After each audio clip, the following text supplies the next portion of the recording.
우리 같이 주님 앞에 서로 인사를 나누도록 하겠습니다. 하나님께서 우리의 예배를 받으시기를 원합니다. 같이 인사합니다. 하나님께서 우리의 예배를 받으시기를 원합니다. 하나님께서 우리의 예배를 받으시기를 원합니다. 서로 축복하기를 원합니다. 하나님께서 당신에게 복을 주시기를 원합니다. 하나님께서 당신에게 복을 주시기를 원합니다. 하나님께서 당신에게 큰 복을 주시기를 원합니다. 이 시간 우리에게 주신 하나님의 말씀을 봉독하도록 하겠습니다. 사도행전 3장 17절부터 26절까지의 말씀입니다. 사도행전 3장 17절부터 26절까지의 말씀이 되겠습니다.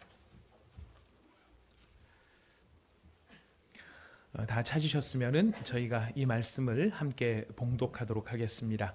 지금 우리가 함께 읽는 이 말씀은 지금도 살아계신 하나님의 말씀입니다. 저희가 한 절씩 교독합니다. 제가 먼저 읽습니다. 형제들아, 너희가 알지 못하여서 그리하였으며 너희 관리들도 그리한 줄 아노라.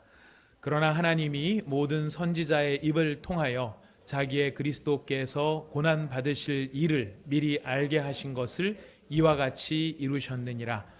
그러므로 너희가 회개하고 돌이켜 너희 죄 없이 함을 받으라.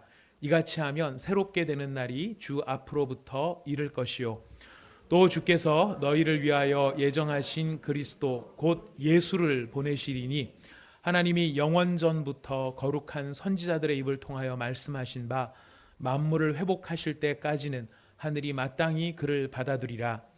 모세가 말하되 주 하나님이 너희를 위하여 너희 형제 가운데에서 나 같은 선지자 하나를 세울 것이니 너희가 무엇이든지 그의 모든 말을 들을 것이라.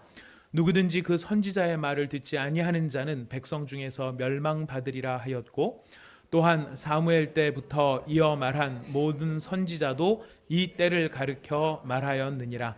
너희는 선지자들의 자손이요 또 하나님이 너희 조상과 더불어 세우신 언약의 자손이라. 아브라함에게 이르시기를 땅 위의 모든 족속이 너의 씨로 말미암아 복을 받으리라 하셨으니 하나님이 그 종을 세워 복 주시려고 너희에게 먼저 보내사 너희로 하여금 돌이켜 각각 그 악함을 버리게 하셨느니라. 아멘. 아멘. 류시화라고 하는 시인이 있습니다. 지금도 활동 중에 계신 걸로 알고 있는데요. 그분이 쓴 시가 아니고 그분이 모아서 편집한 시집이 있습니다. 지금 알고 있는 걸 그때도 알았더라면이라고 하는 제목의 시집, 잠언 시집인데요. 그 중에 킴벌리 커버거, 킴벌리 커버거, 이름이 발음이 잘 안 돼서 햄버거하고 비슷해갖고, 유한 킴벌리 킹 햄버거, 버거킹 뭐 이렇게 사람 이름 갖고 이렇게 놀리면 안 되는데, 아무튼 그런 킴벌리 커버거라고 하는 분이 지금 알고 있는 걸 그때도 알았더라면이라고 하는 시를 표제로 쓴 시집입니다. 시는 이렇습니다. 지금 알고 있는 걸 그때도 알았더라면 내 가슴이 말하는 것에 더 자주 귀 기울였으리라.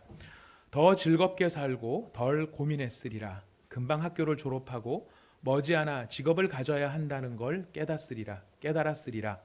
아니, 그런 것들은 잊어버렸으리라. 다른 사람들이 내게 대하여 말하는 것에는 신경 쓰지 않았으리라. 그 대신 내가 가진 생명력과 단단한 피부를 더 가치 있게 여겼으리라. 더 많이 놀고 덜 초조했으리라. 진정한 아름다움은 자신의 인생을 사랑하는 데 있음을 기억했으리라. 부모가 날 얼마나 사랑하는가를 알고 또한 그들이 내게 최선을 다하고 있음을 믿었으리라. 사랑에 더 열중하고 그 결말에 대해선 덜 걱정했으리라. 설령 그것이 실패로 끝난다 해도 더 좋은 어떤 것이 기다리고 있음을 믿었으리라. 나는 어린아이처럼 행동하는 걸 두려워하지 않았으리라. 더 많은 용기를 가졌으리라. 모든 사람에게서 좋은 면을 발견하고 그것들을 그들과 함께 나누었으리라. 지금 알고 있는 걸 그때도 알았더라면 나는 분명코 춤추는 법을 배웠으리라. 내 육체를 있는 그대로 좋아했으리라.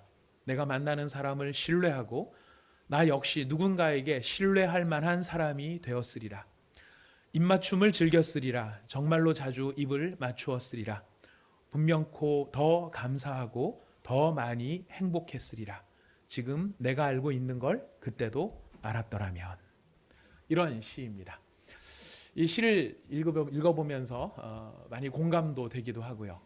많은 분들이 또 공감하면서 이 시를 읽은 후기나 감상문을 또 읽어보기도 하였습니다. 이 시가 갖고 있는 이 시인의 이 마음과 이 시인의 주제는 무엇입니까? 지금 내가 알고 있는 것을 과거에 그때 알았더라면 내가 얼마나 더 가치 있는 삶을 살 수 있었을까 하는 회한일 것입니다. 그 얘기의 이면에는 내가 그때 뭐 했기 때문에 지금 이 모양 이 꼴이라고요? 그때 몰랐기 때문에. 그때 내가 정말 알았더라고 한다면 이런 식으로 살지 않았을 텐데 내가 그때 몰랐기 때문에 지금 이렇게 살고 있노라 하는 바로 그런 회한이요. 만약 돌이킬 수 있다면 그때로 돌아가서 내가 갖고 있는 지식을 가지고 그때로 돌아가서 그때 더 지혜롭게 살았으면 얼마나 좋았었을까 하는 그런 바람이 있습니다. 바로 이 이야기를 한마디로 줄이면 우리의 문제의 근본이 바로 후회의 근본이 어디에 있냐면 무지함에 있다. 알지 못했기 때문이다 라고 하는 것을 우리는 생각해 볼 수 있습니다.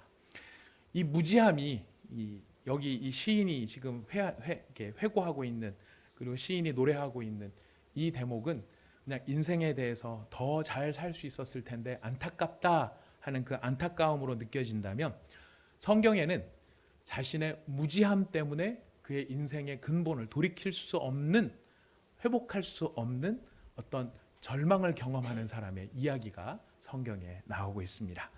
우리 누가복음을 한번 찾아보겠습니다. 누가복음 16장입니다. 누가복음 16장. 누가복음 16장.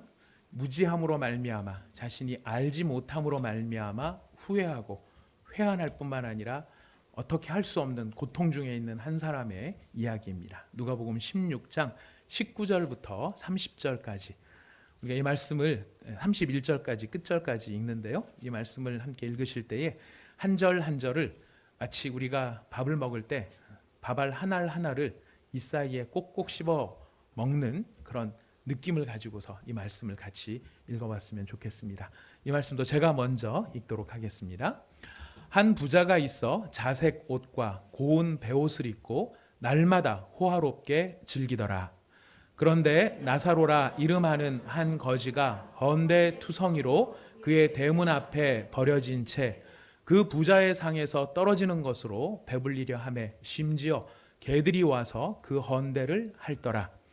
이에 그 거지가 죽어 천사들에게 받들려 아브라함의 품에 들어가고 부자도 죽어 장사되매 그가 음부에서 고통 중에 눈을 들어 멀리 아브라함과 그의 품에 있는 나사로를 보고 불러 이르되 아버지 아브라함이여 나를 긍휼히 여기사 나사로를 보내어 이 손가락 끝에 물을 찍어 내 혀를 서늘하게 하소서. 내가 이 불꽃 가운데서 괴로워하나이다. 아브라함이 이르되 예 너는 살았을 때 좋은 것을 받았고 나사로는 고난을 받았으니 이것을 기억하라. 이제 그는 여기서 위로를 받고 너는 괴로움을 받느니라.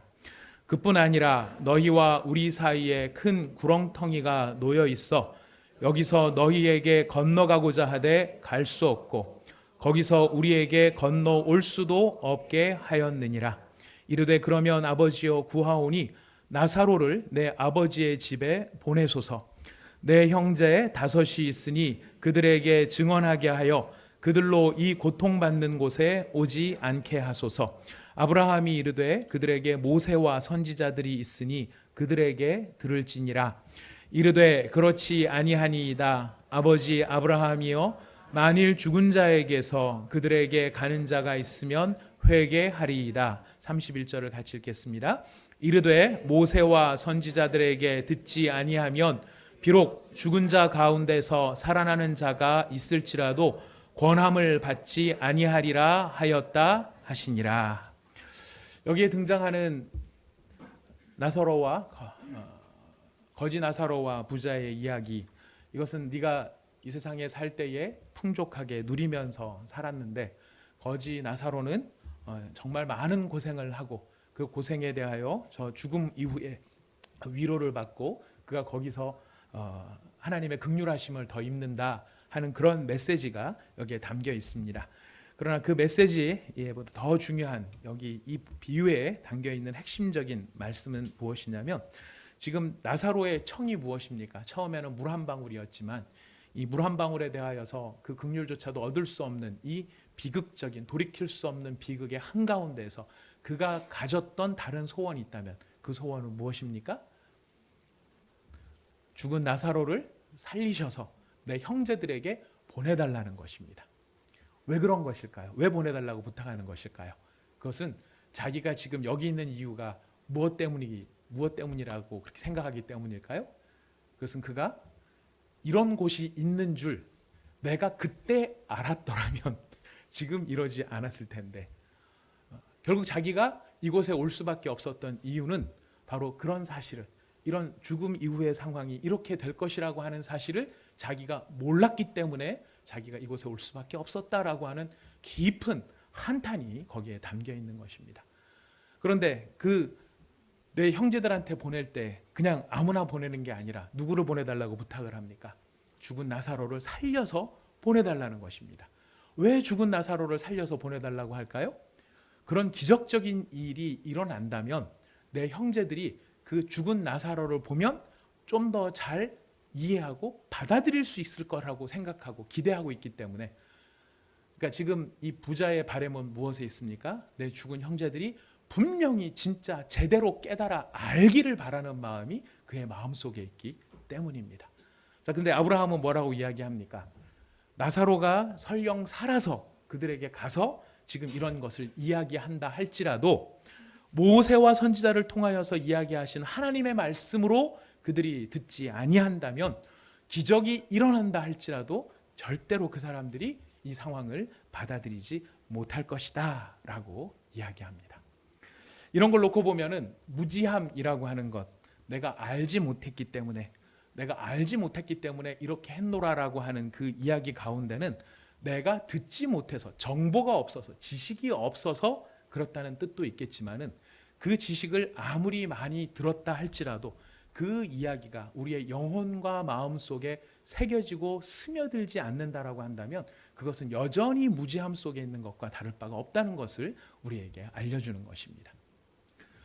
수많은 그리스도인들이 교회에 와서 복음에 대한 말씀을 듣고 그리스도 예수에 대한 말씀을 듣는데, 그리스도 예수에 대한 말씀을 들으면서도 그 예수로 만족하지 못하고 그 예수 외에 다른 것들을 끼는 경우들이 많이 있습니다.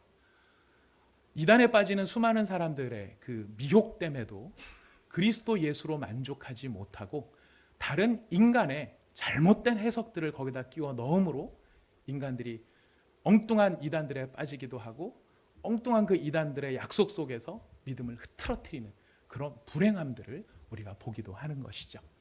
아무튼 지금 예수님께서, 오늘 이 베드로가 지금 이야기를 하는 이 전체적인 맥락 속에서 놓고 보면 무슨 이야기를 하고 있습니까? 이 사도행전 3장에서 우리가 지지난주와 그 전주에 명절 때문에 설 때 에베소 교회를 잠깐 살펴봤는데요. 그 전주와 그 전주에 나면서부터 안진뱅이 되어졌던 자를 고치는 성령 하나님의 기적, 예수의 이름의 능력을 보았고요. 그리고 그 다음 주에는 그 예수의 이름의 능력을 증언하는 베드로의 설교를 들었습니다. 그런데 여러분, 진짜 중요한 것은 여기에 있습니다. 안진뱅이가 고쳐졌다는 사실, 그것보다 더 중요한 게 있는데, 그 안진뱅이가 고쳐진 사실을 가지고 결국 베드로가 하고자 했던 메시지의 핵심이 바로 오늘 읽은 우리 본문에 나오는 이야기인 것입니다. 베드로가 뭘 이야기하고 싶었을까요? 이렇게 나면서부터 안진병에 대해진 자도 고칠 수 있는 바로 그 예수 그리스도, 그 이름에 능력이 있는데 그 예수 그리스도를 너희들이 어떻게 했다? 죽였다라고 하는 것입니다. 그 예수를 영접하지 못하고 그 예수를 마음에 모시지 못하고 너희들은 그 예수를 십자가에 이방인의 손을 빌려 처형하고 말았다. 그런데 그 이유가 어디에 있다는 것입니까? 오늘 읽은 본문 말씀의 첫 절입니다. 사도행전 여러분 3장으로 잠깐 아까 다시 가서 보시면 중요하기 때문에 한번 다시 읽어야 됩니다. 사도행전 3장 17절 말씀입니다. 사도행전 3장 17절 말씀 같이 읽겠습니다. 시작. 형제들아 너희가 알지 못하여서 그리하였으니 너희 관리들도 그리한 줄 아노라. 그들이 예수님을 십자가에 못 박은 이유가 어디에 있다고 얘기합니까? 알지 못해서 바로 이와 같은 일을 저질렀다. 근데 이 알지 못함에 대하여서 베드로만 이 이야기를 하는 것이 아니고 예수님도 이 부분에 대해서 말씀하신 바가 있습니다. 십자가에 달려 돌아가시며 자신을 십자가에 못 박는 죄인들을 위하여 중보하면서 기도하셨던 예수님께서 저들의 죄를 용서하여 주옵소서라고 말씀하실 때 누가복음 23장 34절에 이렇게 말씀하십니다. 자기들이 하는 것을 알지 못함이니이다.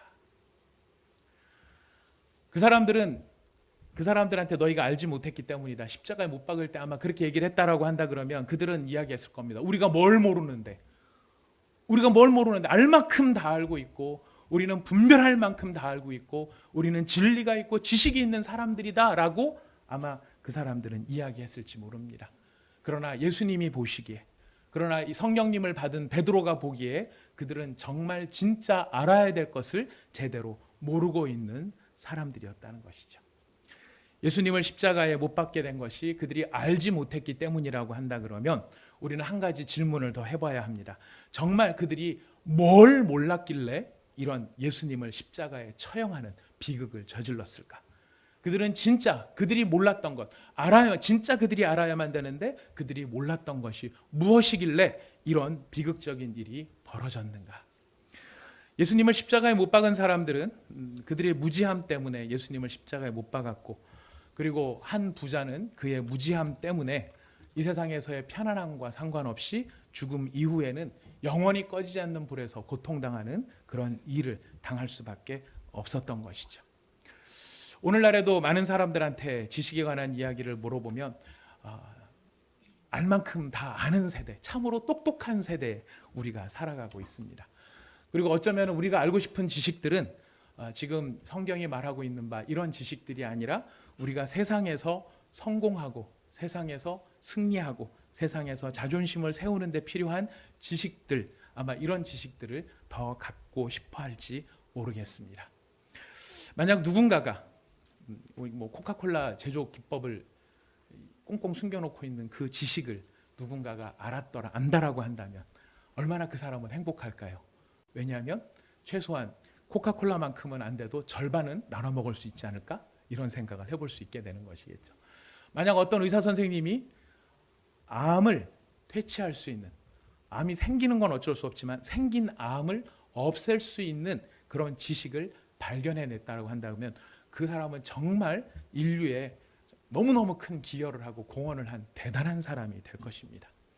그러나 여러분 놀라운 것은 무엇이냐면 그런 코카콜라 제조 기법을 아는 지식이 되었든 안 그러면 암을 퇴치할 수 있는 지식이 되었든 그것이 참으로 놀라운 지식일지라도 그 지식이 자신의 영혼을 살려낼 수는 없다라고 하는 것이 우리의 한계인 것입니다. 지금 베드로는 너희가 진짜 알아야 될 것을 꼭 알아야만 된다. 정말 알아야만 될 것을 바로 알아야 되는데 그것은 무엇인가? 그것은 무엇이냐면 다른 것이 아닙니다. 그것이 무엇이냐면 우리 18절 말씀을 한번 읽어볼까요? 18절 말씀을 한번 읽어보도록 하겠습니다. 함께 읽겠습니다. 시작. 그러나 하나님이 모든 선지자의 입을 통하여 자기의 그리스도께서 고난 받으실 일을 미리 알게 하신 것을 이와 같이 이루셨느니라. 그들이 알아야 될 게 있는데 뭐냐면은 자기의 그리스도께서 고난 받으실 일을 미리 알게 하셨다라고 이야기합니다. 그들이 알아야 될 가장 중요한 것은 무엇이었냐면 하나님께서 한 종을 보내실 텐데 우리가 뒤에 읽지는 않겠습니다만 모세도 증언을 합니다. 모세가 말하되 주 하나님이 너희를 위하여 너희 형제 중에서 나 같은 선지자 하나를 세울 것이니 너희가 무엇이든지 그의 모든 말을 들을 것이라. 누구든지 그 선지자의 말을 듣지 아니하는 자는 백성 중에서 멸망을 받으리라. 이 선지자, 하나님께서 세우시는 그 선지자가 누구냐면 그리스도 예수였던 것이죠. 근데 바로 그 그리스도 예수가 어떤 일을 당해야 될지에 대해서 그들이 안 믿었냐면은 그가 고난 당하여야 될 거에 대하여서 그들이 받아들이지 않았다는 것입니다. 이스라엘 사람들이 예수님을 십자가에 못 박은 이유는 그들이 꿈꾸던 그리스도와 실제로 오신 예수와 너무 차이가 많았기 때문이었습니다. 이스라엘 사람들이 생각하던 그 메시아는 어떤 메시아였을까요? 힘과 권력과 권세를 가지고 이 세상을 정벌하며 정복하여서 우리를 이 고난과 어려움 속에서 건져내서 그의 힘 가운데 들어가 우리로 그 힘을 누리면서 살아가게 할 그런 메시아를 꿈꾸고 있었다는 것입니다. 그 당시에는 로마가 이스라엘을 지배할 때였습니다. 그래서 이 로마를 다 불태워버리고 우리 고난받는 이스라엘 사람들을 강력하게 세워줄 바로 그런 메시아, 그게 진짜 메시아다. 이것이 이스라엘 사람들이 가지고 있었던 메시아였던 것이죠. 근데 실제로 오신 예수님은 어떠합니까? 여기서 핍박받고 저기서 쫓겨다니고 우수한 기적을 행하면서도 사람들 앞에 조롱당하는 힘없는 메시아 같이 보이는 그런 그 예수가 그 그리스도가 저럴 수 있을까? 심지어는 누구까지도 여기에 헷갈렸느냐면은 세례 요한까지도 이 부분에 대해서 헷갈렸습니다. 세례 요한이 이분이 내 뒤에 오실 분이다라고 하는 것을 증언해 놓고도 나중에 뭐라고 예수님께 사자를 보내시죠? 당신이 오실 그 메시아니까 우리가 다른 사람을 기다려야 하리까? 왜 그렇게 물어봤을까요? 자신들이 꿈꾸던 메시아와 너무 달랐기 때문이었다는 것입니다. 너무 다른 그 메시아가 되다 보니까 사람들은 뭐라고 하면 얘는 가짜다. 얘는 가짜라 얘를 죽이자. 메시아를 사칭하는 그리스도를 사칭하는 이 가짜를 없이 하자라고 이야기했던 것입니다. 이야기만 했던 게 아니라 그렇게 실행에 옮겼던 것입니다. 여러분 참 이스라엘 딱하죠? 이스라엘 사람 참 딱합니다. 근데 딱한데요. 이 말씀이 우리 가운데 오늘날도 여전히 유효한 말씀인 것은 무슨 이유 때문일까요?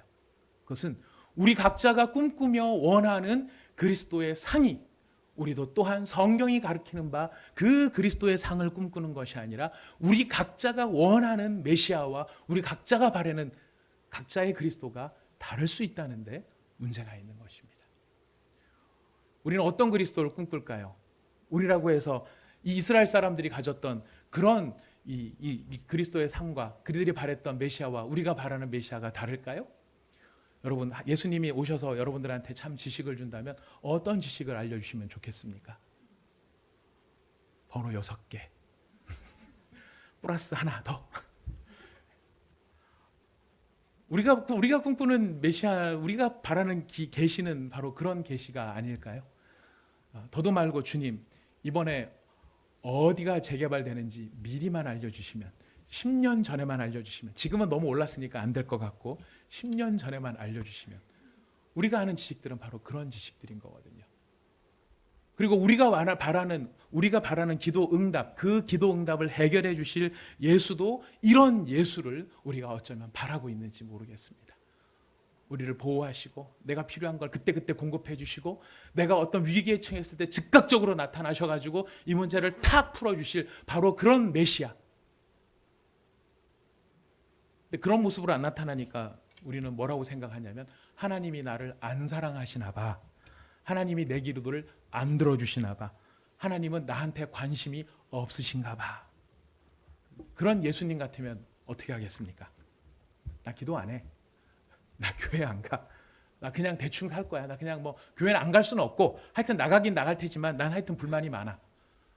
우리가 주님을 향해 갖는 대부분의 불만은 바로 누구와 같은 모습의 연장선에 서 있느냐면 예수님을 십자가에 못 박은 바로 그 유대인들의 모습과도 같은 모습, 그 자리에 설 수밖에 없다는 것입니다. 그렇다면 결국 우리도 같은 함정에 빠져 있는 것이죠. 어떤 함정입니까? 무지함의 함정, 모르는 함정. 뭘 모르는 것일까요? 성경이 말하는 바 하나님이 세우시는 종이 어떤 분인지를 알지 못하는 함정에 우리가 빠질 수 있다는 것입니다. 오늘 본문 말씀에서 그리스도는 고난당하는 종으로 나타납니다. 이것은 오늘 본문에만 나오는 이야기가 아니고요. 여러 본문에서 이 이야기를 하는데요. 우리 아까 읽으셨으니까 사도행전 17장으로 한번 가도록 하겠습니다. 사도행전 17장 3절 말씀 한번 같이 읽어보도록 하겠습니다.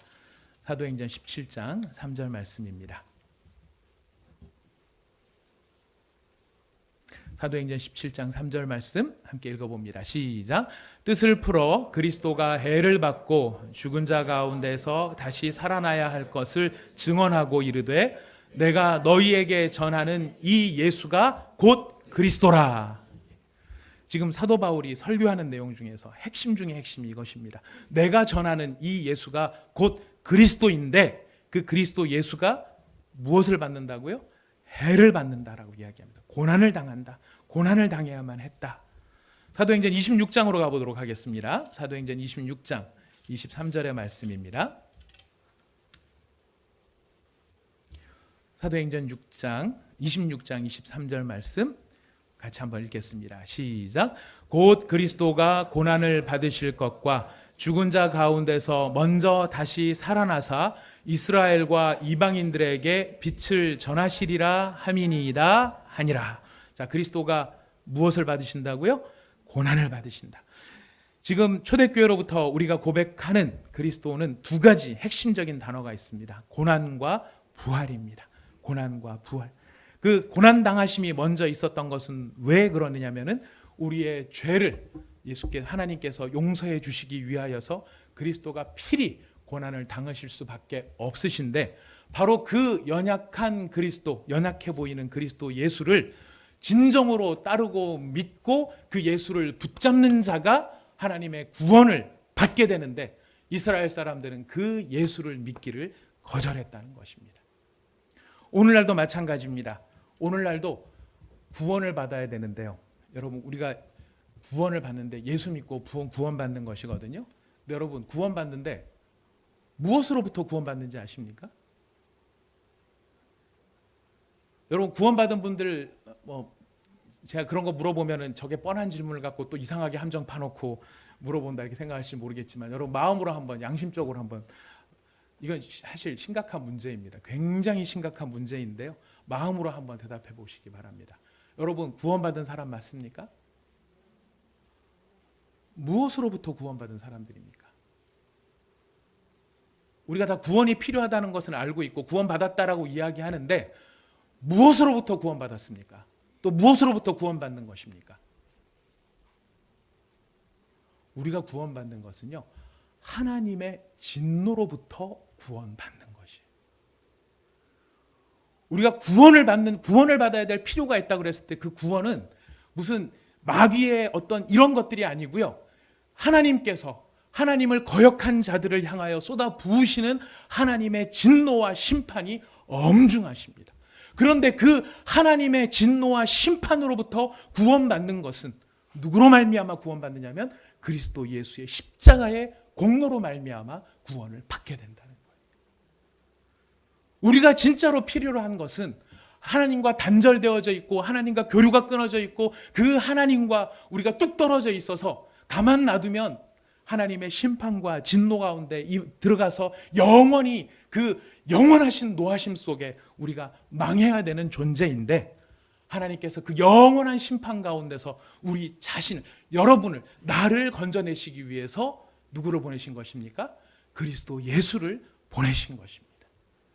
그래서 그 그리스도 예수를 우리가 바로 고난당하신 그 예수를, 나의 죄 때문에 고난당하신 그 예수를 바로 믿고 그분을 바로 영접할 때 우리는 참된 구원에 이르게 된다는 것입니다. 그렇다면 오늘날 우리가 경험하는 모든 문제들로부터 우리가 자유함을 얻고 노임을 얻고 평안을 얻는 방법도 그렇기 때문에 어디에 있습니까?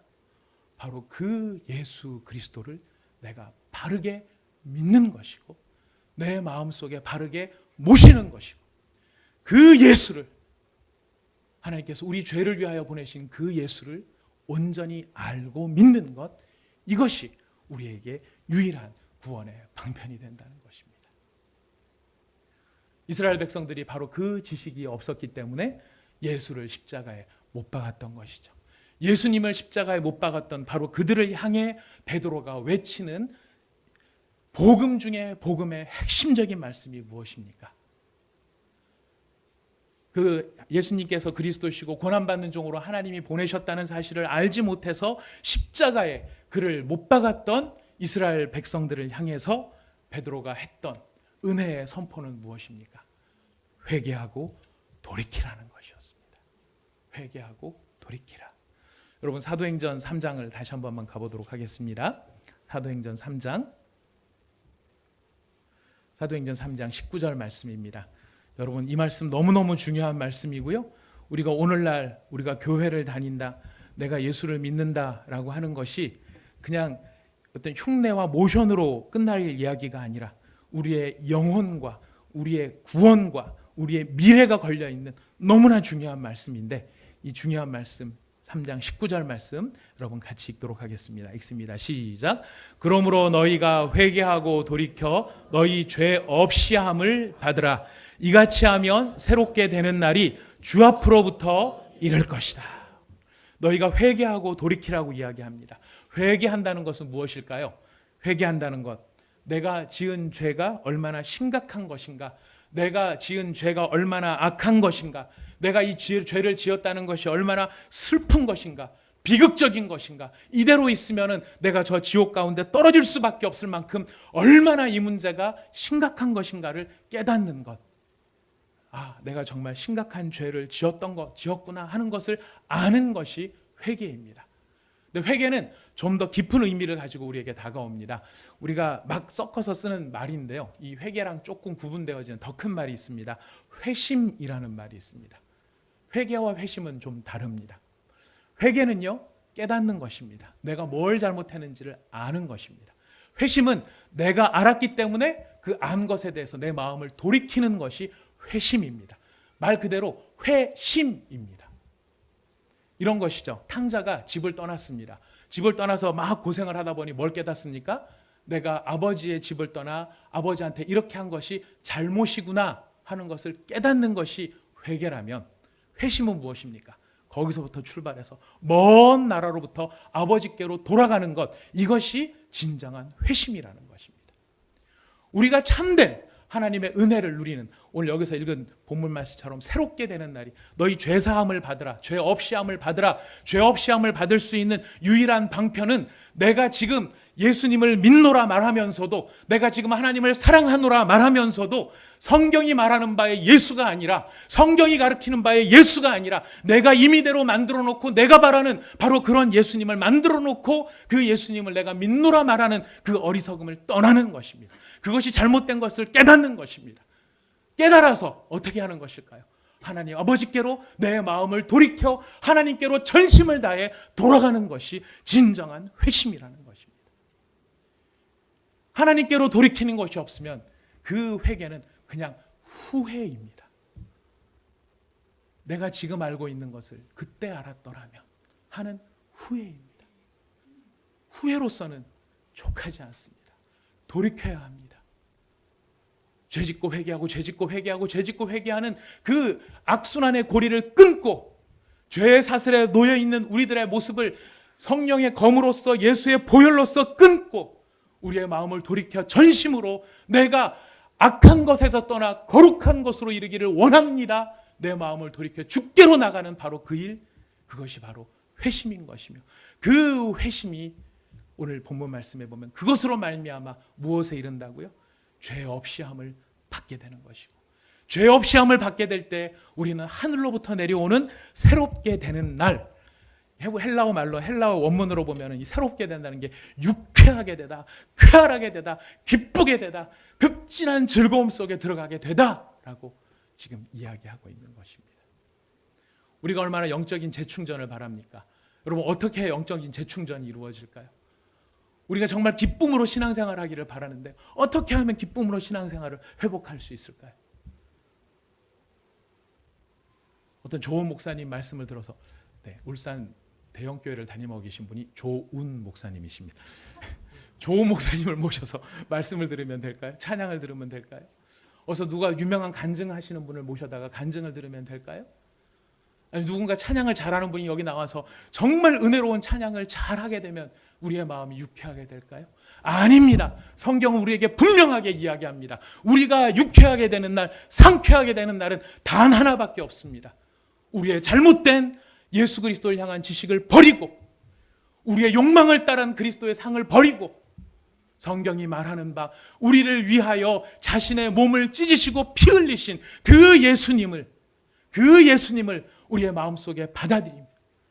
예수님을 내 삶의 주인으로 모시고 예수를 그리스도로 모시고 그 그리스도 대신 예수님을 믿고 따르고 회개할 때 우리의 모든 죄가 용서되어지고 우리로 하늘로부터 우리를 새롭게 하는 그 영광의 날이 이르게 된다는 것입니다. 예수가 그리스도라는 말이 무슨 뜻이죠? 여러 번 말씀드렸습니다. 예수가 그리스도라는 사실을 고백한다는, 그 그리스도가 된다는 말이 무슨 뜻이죠?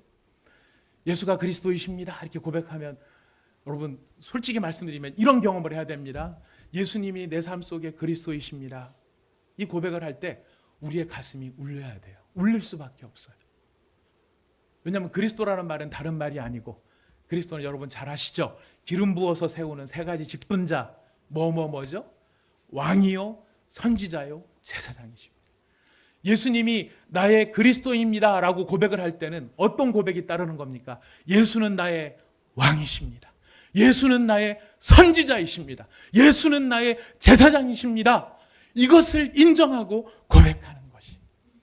근데 예수님이 진정 나의 왕이 되신다라고 했을 때 내 삶을 다스리시고 이끄시고 통치하시는 그 영광스러운 인도하심 속에서 우리는 삶의 갈 방향을 비로소 바르게 찾을 수 있게 된다는 것입니다. 예수님을 알지 못했을 때는 환경이 바뀌고 조건이 좋아져야 내 마음에 기쁨이 생겼다면, 그 예수가 그리스도이심을 바르게 깨닫고 그 예수님을 내 마음에 모셨을 때는 환경이 설령 지금보다 나빠진다 할지라도 누구로 기뻐하는 것일까요? 예수로 기뻐하는 그 살아있는, 그것이 참된 살아있는 믿음의 내용이라는 것입니다. 여러분들이 이런 믿음의 주인공이 되시기를 부탁드립니다. 여러분들이 예수를 그리스도로 바로 믿는 참된 영적인 지식이 여러분 가운데 충만하게 임하기를 축복합니다. 이것이 있다면 다른 모든 것을 다 가져도 여러분 안타깝지만 가실 때 다 놓고 가셔야 됩니다. 이것 외에 다른 어떤 것을 소유하고 계신다 할지라도 여러분 다시 가실 때 다 놓고 가셔야 됩니다. 오직 남는 것은 무엇밖에 없습니까? 예수가 그리스도 되신 나의 왕이신 예수님만이 나에게 남게 될 것입니다. 지난번에도 말씀을 드렸습니다만 참 전 그 예화를 생각할 때마다 마음에 찔림이 있습니다.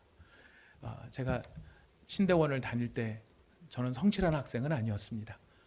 신대원에서 늘 기숙사에서 공지가 왔습니다. 밤늦게까지 탁구 치지 마세요. 탁구 친 다음에 제발 포트에다가 뭐 끓여 먹지 마세요. 라면 끓여 먹지 마세요. 예, 저는 밤마다 탁구를 쳤고 밤마다 라면을 끓여 먹었습니다. 라면을 끓여 먹을 때 뭐가 문제냐면 라면 그릇이 있는 게 아니고 커피 포트가 있거든요. 그 커피 포트에다가 물을 받아갖고, 여러분 아시죠? 옛날에 보면 이렇게 물 끓이는 커피 포트가 있는데 그게 제가 이제 군대에서 배운 겁니다. 예, 방위 받으면서 배운 건데 그 커피 포트에 최대한 라면을 5개를 끓일 수가 있습니다. 기술입니다. 네, 이게 쫙쫙 들어가면서 합니다. 근데 이게 하다가 한번 툭 넘치면, 물이 넘치면 커피 포트에 물이 싹 들어가면서 누전이 되면서 전층에 전기가 확 나가는 겁니다. 그러면 막 밤늦게까지 숙제하던 전도사님들이 악소리가 납니다. 악, 이게 뭐야 이거! 막 이제 이런 소리가 사방에서 납니다. 그럼 얼른 불 끄고 우리가 안 그랬던 것처럼 그렇게 살아가는 인생이었는데요. 그런 인생을 살던 중에 이제 저희 방에 이제 컴퓨터가 한 대 있는데 거기서 이제 제가 즐겨했던 게임이 삼국지 3였습니다. 다음 주가 시험 기간인데 다들 열심히 전수하니 공부하시는데 저는 천하통일이 얼마 남지 않은 이 중차대한 상황에 무슨 시험은 시험이냐고, 제가 막 그러면서 학교를 다녔었습니다. 자, 그래서 천하를 통일을 했습니다. 얼마나 뿌듯하든지 제갈공명도 내 편으로 만들고 방통도 내 편으로 만들고 내가 말하면 다 항복하고 막 이러는 정말 희한한, 정말 재밌는 경기를 했었는데요. 근데 문제는 무엇입니까? 그렇게 천하를 통일한 것 같이 다 세상 가진 것 같은 그 컴퓨터 게임이 컴퓨터에 리셋 버튼 하나만 딱 누르니까 다 사라지더라는 거예요. 다 허물어지더라는 거예요. 여러분, 하나님께서 우리에게 찾아오셔서 우리의 인생에 리셋 버튼을 누르는 순간 우리는 내가 지금 여기서 그거 없어서 죽을 것 같고 이것 때문에 살 것 같았던 모든 것이 다 사라지고 마는 것입니다. 무엇만이 남을까요? 예수는 그리스도. 예수는 그리스도. 그의 십자가와 그의 고난이 나의 모든 죄를 사하셨다는 그 놀라운 용서의 선언만이 우리에게 남게 될 것입니다. 여러분, 이 선언이 여러분의 것이 되기를 축복합니다. 우리가 그런 고백을 담아 오늘 성찬식을 진행합니다. 여러분, 성찬에 참여하실 때 그냥 또 떡을 받는구나, 또 내가 포도주 잔을 받는구나, 이것이 아니라 예수는 그리스도, 그의 이름 가운데 구원이, 나의 소망이 예수께 있음을 알아서 이제까지 내가 죄 가운데 있던 나를 돌이켜 회개하여 하나님 앞에 이르기를 원합니다는 고백을 가지고 여러분 성찬에 참여하시기를 바라겠습니다.